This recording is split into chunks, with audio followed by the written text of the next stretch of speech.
유순한 대답은 분노를 쉬게 하여도 과격한 말은 노를 격동하느니라. 지혜 있는 자의 혀는 지식을 선히 베풀고 미련한 자의 입은 미련한 것을 쏟느니라. 여호와의 눈은 어디서든지 악인과 선인을 감찰하시느니라. 온순한 혀는 곧 생명나무이지만 패약한 혀는 마음을 상하게 하느니라. 아비의 훈계를 업신여기는 자는 미련한 자요 경계를 받는 자는 슬기를 얻을 자니라. 의인의 집에는 많은 보물이 있어도 악인의 소득은 고통이 되느니라. 지혜로운 자의 입술은 지식을 전파하여도 미련한 자의 마음은 정함이 없느니라. 악인의 제사는 여호와께서 미워하셔도 정직한 자의 기도는 그가 기뻐하시느니라. 악인의 길은 여호와께서 미워하셔도 공의를 따라가는 자는 그가 사랑하시느니라. 도를 배반하는 자는 엄한 징계를 받을 것이요 견책을 싫어하는 자는 죽을 것이니라. 스올과 아바돈도 여호와의 앞에 드러나거든 하물며 사람의 마음이리요. 거만한 자는 견책받기를 좋아하지 아니하며 지혜 있는 자에게로 가지도 아니하느니라. 마음의 즐거움은 얼굴을 빛나게 하여도 마음의 근심은 심령을 상하게 하느니라. 명철한 자의 마음은 지식을 요구하고 미련한 자의 입은 미련한 것을 즐기느니라. 고난받는 자는 그날이 다 험악하나 마음이 즐거운 자는 항상 잔치하느니라. 가산이 적어도 여호와를 경외하는 것이 크게 부하고 번뇌하는 것보다 나으니라. 채소를 먹으며 서로 사랑하는 것이 살찐 소를 먹으며 서로 미워하는 것보다 나으니라. 분을 쉽게 내는 자는 다툼을 일으켜도 노하기를 더디하는 자는 시비를 그치게 하느니라. 게으른 자의 길은 가시 울타리 같으나 정직한 자의 길은 대로니라. 지혜로운 아들은 아비를 즐겁게 하여도 미련한 자는 어미를 업신여기느니라. 무지한 자는 미련한 것을 즐겨하여도 명철한 자는 그 길을 바르게 하느니라. 의논이 없으면 경영이 무너지고 지략이 많으면 경영이 성립하느니라.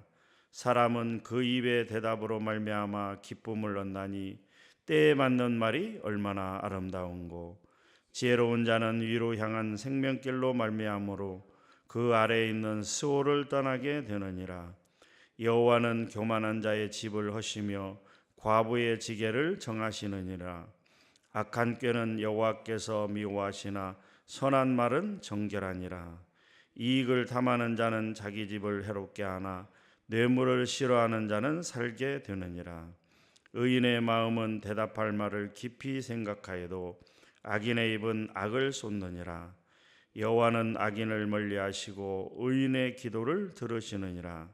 눈이 밝은 것은 마음을 기쁘게 하고 좋은 기별은 뼈를 윤택하게 하느니라. 생명의 경계를 듣는 귀는 지혜로운 자 가운데 있느니라. 훈계받기를 싫어하는 자는 자기의 영혼을 경히 여김이라. 견책을 달게 받는 자는 지식을 얻느니라. 여호와를 경외하는 것은 지혜의 훈계라.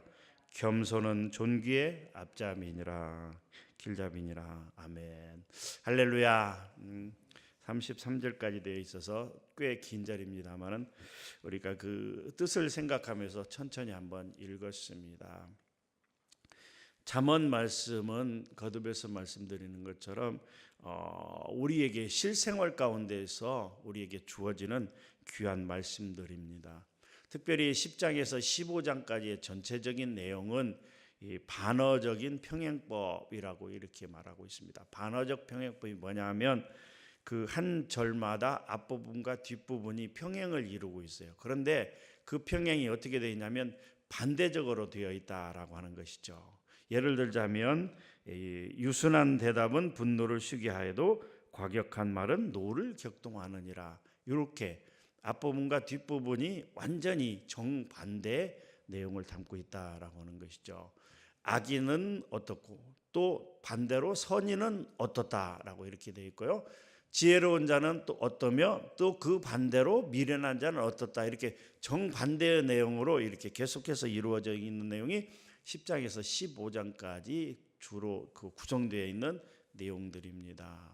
그런데 이 오늘 15장 마지막 구절을 이렇게 우리가 읽었습니다마는 15장의 가장 주된 주제는 33절입니다. 맨 끝절에도 33절 다시 한 번만 읽어보도록 하겠습니다. 시작. 여호와를 경외하는 것은 지혜의 훈계라 겸손은 존귀의 길잡이니라. 그렇습니다. 지혜의 근본은, 지혜의 훈계를 받는 것은, 이 모든 것은 뭐라고요? 바로 여호와를 경외하는 것이다 라고 하는 것이죠. 하나님 앞에 나아갈 때 두렵고 떨리는 마음으로 나아가되, 두려움과 떨리는 마음으로 나가는 그 가운데서도 하나님을 사랑하고 하나님을 존경하고 하나님의 뜻에 순종하겠다는 그 마음으로 나아가는 것, 이것이 바로 여호와를 경외하는 것입니다. 잠언 1장 7절에도 여호와를 경외하는 것이 지식의 근본이거늘 미련한 자는 지혜와 훈계를 멸시하느니라, 이렇게 기록이 되어 있습니다. 사랑하는 성도 여러분, 지혜를 받는 것은, 지혜로운 자는, 슬기로운 자는 바로 여호와 하나님을 경외하는 것입니다. 이런 결론 가운데서 우리가 15장에 읽은 내용들 중 가운데 중요한 내용들을 좀 이렇게 살펴보기를 원합니다. 먼저 1절입니다. 유순한 대답은 분노를 쉬게 하여도 과격한 말은 노를 격동하느니라. 이 1절의 말씀은 18절에 기록된 말씀과 동일한 말씀입니다. 18절에도 분을 쉽게 내는 자는 다툼을 일으켜도 노하기를 더디하는 자는 시비를 그치게 하느니라 라고 기록이 되어 있습니다. 우리가 삶을 살아가다 보면 우리를 격동케 하고 우리를 노하게 하는 일들이 많이 있습니다. 그러한 상황 가운데서 화를 내지 않는 것, 화를 내되 어떻게 해요? 시간을 두고 그 순간을 넘어가면서 하는 것들은 정말 지혜로운 사람이라고 이렇게 얘기할 수가 있는 거죠.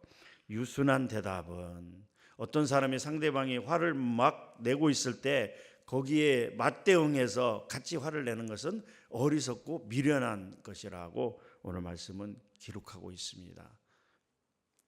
지혜로운 사람의 대답은 상대방의 분노를 가라앉히지만 자신의 분을 사귀지 못하고 뿜어내는 어리석은 과격한 말은 상대방의 노를 격동시키다라고 하는 것이죠. 14장에서도 노하기를 더디하는 자는 지혜로운 자요, 노하기를 속히 하는 자는 어리석은 자라고 기록이 되어 있습니다. 전후좌우를 살피지 않고 버럭 화를 내는 자는 참으로 어리석은 자다, 이렇게 되어 있죠. 2절에서도 보면 지혜로운 사람은 그가 하는 말을 통해 선한 지식을 베풀고 생명의 길로 인도하지만 미련한 자는 그 입으로 하는 말이 다 사망으로 이끄는 악한 말이다 라고 하는 것이죠. 잠언에 보면 많은 부분에서 그 말에 관해서, 말과 행동에 관해서 기록이 되어 있는데 어떻게 말을 하고 어떻게 행동하느냐 하는 것에 따라서 지혜로운 자와 미련한 자가 나누어진다라고 하는 것인데요. 오늘 1절과 2절 말씀 가운데서도 그런 말씀이 또한 기록이 되어 있는 것입니다. 이런 말씀 가운데서 3절은 여호와의 눈은 어디서든지 악인과 선인을 감찰하시느나, 이렇게 되어 있습니다만은 3절은 1절과 2절의 결론적인 내용으로 우리가 유순한 대답과 지혜 있는 말을 해야 되는 이유가 바로 여기에 있다라고 하는 것이죠. 왜냐하면 바로 여호와 하나님께서 불꽃 같은 눈동자로 우리를 지켜보시기 때문입니다. 하나님은 그 행위대로 보응하시는 하나님이시기 때문입니다. 요한계시록 22장 12절 말씀, 보라 내가 속히 오리니 내가 줄 상이 있어 각 사람에게 그가 행한 대로 갚아주리라. 우리가 유순한 대답을 해야 되는 이유, 지혜로운 말을 해야 되는 이유가 바로 하나님께서 선악간에 심판하신다라고 하는 것이기 때문인 것입니다. 또 5절을 보면 아비의 훈계를 없이 여긴다는 미련한 자요, 경계를 받는 자는 슬기를 얻을 자니라 라고 기록이 되어 있는데요. 13장 1절과 마찬가지로 지혜로운 자는 아비의 훈계를 듣고 실천하나 미련한 자는 아비의 훈계를 업신여기고 듣지 아니한다라고 하는 내용인 것입니다. 8절 한번 같이 읽어보도록 하겠습니다. 8절입니다. 시작. 악인의 제사는 여호와께서 미워하시도 정직한 자의 기도는 그가 기뻐하시느니라. 악인의 제사는 무엇일까요? 바로 우리는 가인과 아벨의 내용을 통해서 우리가 알 수 있죠. 가인의 제사는 하나님께서 받지 않으셨고 아벨의 제사만 받았다. 가인의 제사는 바로 하나님이 기뻐하시지 않는 이유는 그가 악인의 그 마음을 가지고 하나님 앞에 제사를 드렸다라고 하는 것입니다. 이사야 1장 15절 말씀, 너희가 손을 펼 때 내가 내 손을 너희에게서 가리고 너희가 많이 기도할지라도 내가 듣지 아니하리니 이는 너희의 손에 피가 가득함이라. 하나님께서 선인의 제사는 받으시지만, 선인의 기도는 받으시지만 악인의 제사는 받지 않으십니다. 아모스 5장 22절에서 23절에도 이런 말씀이 있습니다. 너희가 내게 번제나 소제를 드릴지라도 내가 받지 아니할 것이요 너희의 살찐 희생의 화목제도 내가 돌아보지 아니하리라. 내 노래소리를 내 앞에서 그칠지어다 내 비파소리도 내가 듣지 아니하리라. 아멘. 사랑하는 성도 여러분, 우리가 하나님을 믿는다고, 그리고 또 교회에 나온다고, 교회를 다닌다고, 우리가 하나님 앞에 예배를 드리고 우리가 하나님 앞에 기도를 드릴 때 하나님께서 그 모든 기도를 듣지 아니하시는 것입니다. 누구의 기도만 받느냐? 여호와를 경외하는 자의 기도만 받으십니다. 하나님을 사랑하는 자의 기도를 받으시는 거예요. 하나님을 사랑하는 것, 여호와 하나님을 경외하는 것은 무엇입니까? 진실로 그 마음 가운데 하나님을 사랑하는 마음이 가득 차서, 우리 신명기 28장 13절 말처럼 내 하나님 여호와의 명령을 듣고 순종하는 마음으로 듣고 그 말씀을 잘 지켜 보존하여, 그리고 어떻게 해요?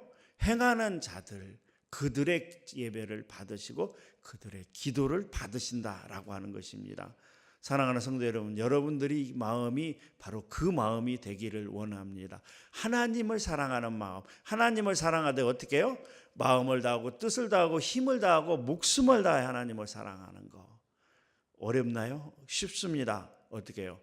모든 것이 하나님이 1번이면 됩니다. 우리 마음 가운데, 우리 중심 가운데 하나님의 마음으로 가득 차 있으면 됩니다. 하나님의 말씀이 우리 마음 가운데 새겨져 있으면 되는 거예요. 우리의 자녀들보다, 우리의 재물보다, 우리의 건강보다, 우리 어떤 주의보다, 우리가 앞세우고 있는 그 모든 것보다, 우리가 가장 소중히 여기는 그 무엇보다도 하나님이 우선이고 하나님이 1번이면 되는 것이, 그것이 바로 하나님의 사랑이에요. 그 하나님의 사랑으로 가득 찬 자들의 제사를, 그 예배를, 그 기도를 하나님께서 들으신다라고 하는 것입니다.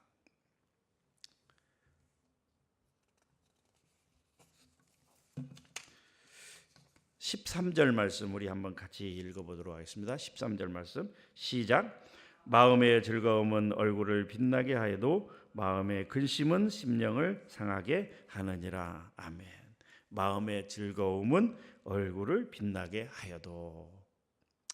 제가 여기서 이렇게 여러분들의 얼굴을 이렇게 보고 있습니다만은, 여러분들의 표정을 보면 여러분들이 지금 어떤 마음인가 하는 것을 그래도 얼핏 대충은 알 수가 있습니다. 깊은 것까지. 왜냐하면 슬픈 마음이 있어도 이렇게 슬프지 않은 것처럼 포장을 하거나, 기쁨이 넘쳐도 기쁘지 않은 것처럼 포장을 하는 사람들이 있기 때문에 정확한 것은 알 수가 없습니다만은, 우리가 서로 상대방의 얼굴을 보면 아, 지금 저 사람이 기쁘고 즐거운 표정이구나, 아니면 화가 나 있고 아니면 슬픈 표정이구나 하는 것을 얼핏 알 수가 있습니다. 왜냐하면요, 사람은 얼굴에서 그 마음이 표현되고 있기 때문입니다. 오늘 말씀에 보게 되면 마음의 즐거움은 얼굴을 빛나게 해도, 마음이 기쁘고 즐겁고 마음이 정말 좋지 없을 만큼 기쁨으로 가득 차 있다면 그 사람의 얼굴은 어떻게 해요? 환하게 빛나게 되는 거예요. 지금 여러분들의 얼굴은 어떨까요? 지금 여러분 옆에 있는 분의 얼굴은 어떻습니까? 지금 바라보라고 하지는 않겠습니다. 왜냐하면 새벽에 화장도 안 하고 이렇게 왔기 때문에 바라보라고는 얘기하지 않겠습니다만 한번 생각을 해보세요. 지금 나의 얼굴은 어떤 모습일까? 지금 내 옆에 계신 집사님, 권사님의 모습은 어떤 모습일까? 저는 여러분들이 늘 항상 환한 모습으로 이렇게 다녔으면 좋겠습니다. 늘 감사와 기쁨으로 가득 찬 얼굴로 다녔으면 좋겠습니다. 그냥 세상의 모든 슬픔을 지고 가는 어린 양처럼 그냥 막 우거지상을 쓰고 그냥 그 슬픔에 가득 차 있는 그런 모습이 아니라 늘 감사와 기쁨으로 얼굴이 환하게 빛나는 그런 모습을 하고 다니기를 원합니다. 여러분, 근심과 걱정과 무거운 짐은 다 내 앞에 가져와 나에게 맡겨버리라고 주님께서 말씀하셨어요. 하나님께서 말씀하셨어요. 무거운 짐을 왜 혼자 지고 가려고 하십니까? 왜 슬픔과 그 피탄에 젖은 그런 모습으로 다니고 계십니까? 하나님을 사랑하는 마음이 가득 차 있는 사람은 그 얼굴이 환하게 빛나고 있다라고 하는 것이죠. 16절을 같이 한번 읽어보도록 하겠습니다. 16절 시작. 가산이 적어도 여호와를 경외하는 것이 크게 부하고 번뇌하는 것보다 나으니라. 17절도 똑같은 의미입니다. 채소를 먹으며 서로 사랑하는 것이 살찐 소를 먹으며 서로 미워하는 것보다 나으니라. 16, 17절은 또 이러한 말씀입니다. 가난하지만 비록 물질이 부족하지만 하나님을 경외하는 그런 삶과 돈이 많고 부자인 삶이지만 여호와 하나님을 경외하지 않고 그 번뇌 가운데 빠져 사는 삶을 비교를 하고 있다라고 하는 것입니다. 여러분, 돈이 부족한 것, 가난한 것은 불편할 수는 있지만 불편함을 주는 것은 사실이지만 그 없음 가운데도 그 가난 가운데서도 여호와를 경외하는 삶을 살게 되면 돈이 많은 부자보다도 훨씬 더 행복한 삶을 살아갈 수 있다라고 하는 것이죠. 시편 37편 16절에도 의인의 적은 소유가 악인의 풍부함보다 낫도다라고 하는 것이죠. 돈이 조금 부족하지만 물질이 부족해서 불편함을 겪을 수 있지만 17절처럼 채소를 먹으며 서로 사랑하는 것이 살찐 소를 먹으며 서로 미워하는 것보다 나으니라라고 말씀하고 있습니다. 물질의 기준은 하나님 말씀에 보게 되면 물질의 기준은 그 마음 가운데 있다라고 표현하고 있죠. 물질이 많다고 해서 행복한 것도 아니고 물질이 적다고 해서 불행한 것도 아니고 그 마음 가운데 내가 이 정도면 족하도다 그 만족함을 여기고 살아간다면 그것이 바로 행복이라고 오늘 말씀을 통해서 계속해서 말씀하고 있습니다. 마지막 한 절만 더 보도록 하겠습니다. 20절입니다. 20절하고 23절만 한번 보도록 하겠습니다. 23절 같이 읽도록 하겠습니다. 시작. 사람은 그 위의 대답으로 말미암아 기쁨을 얻나니 때에 맞는 말이 얼마나 아름다운고. 좋은 말 그리고 상대방을 위로하고 격려하는 많은 말들이 있습니다. 좋은 말들이 있죠. 근데 그 좋은 말도 언제 해야 되느냐? 때에 맞게 해야 된다라고 하는 거죠. 아무 때나 해서는 안 되고 때에 맞게 해야 된다라고 하는 것이 그것이 바로 지혜로운 자라고 하는 것입니다. 욥기서에 보면 욥이 고난을 받고 있었습니다. 정말 참을 수 없을 만큼 고통스러운 상황 가운데 빠져 있을 때 욥의 세 친구들이 와서 이런저런 좋은 말들을 합니다. 그런데 그 세 친구들이 좋은 말을 하는 그 상황이 욥의 그 특수한 상황을 고려하지 않고 그냥 일반적인 이야기를 하는 그런 상황이었기 때문에 하나님께서 그 욥의 세 친구들을 책망하고 있는 것을 볼 수가 있습니다. 아무리 좋은 말, 아무리 선한 말이라도 상대방의 상황을 고려해서 때에 맞게 해야지 그것이 좋은 의미가 된다라고 하는 것이 그 사람이 바로 지혜로운 사람이라고 하는 것이죠. 예를 들어서 어떤 사람이 큰 병에 걸렸다든가 아니면 큰 집에 누가 가까운 사람이 정말 친한 사람이 상을 당했다던 그래서 슬픔에 빠져 있는데 좋은 말을 한답시고 막 자기 혼자 그런 위로의 말이 아닌 그냥 자기를 자랑하는 말이나 자기를 이렇게 하는 그런 말들을 하게 되면 그것이 상황에 맞지 않다라고 하는 것이죠. 지혜로운 사람은 그 상황과 그 때에 맞게 좋은 말을 한다라고 하는 것이죠. 우리는 그러한 것들을 좀 기억하면서 정말 하나님 앞에 기도하고 하나님이 주시는 지혜로 상대방에게 얘기를 할 때 어떤 사람이 화가 났을 때는 그 사람을 어떻게 해요? 유순한 대답을 해야 돼요. 유순한 대답. 그리고 빨리 대답을 하는 것이 아니라 빨리 어떤 이야기를 하는 것이 아니라 어떻게 해요? 더디하면서 그 사람이 기분과 화가 가라앉을 때쯤 이야기를 해야 됩니다. 상대방이 무슨 얘기를 한다고 그래서 바로 어떤 대답을 하면서 서로 격동하는 것은 어리석은 자라고 하는 것이죠. 오늘 말씀의 결론은 아까 말씀드린 것처럼 33절에 있습니다. 지혜로운 자가 어떤 자인가? 지혜로운 자는 바로 그 하나님의 지혜로 사는 자들입니다.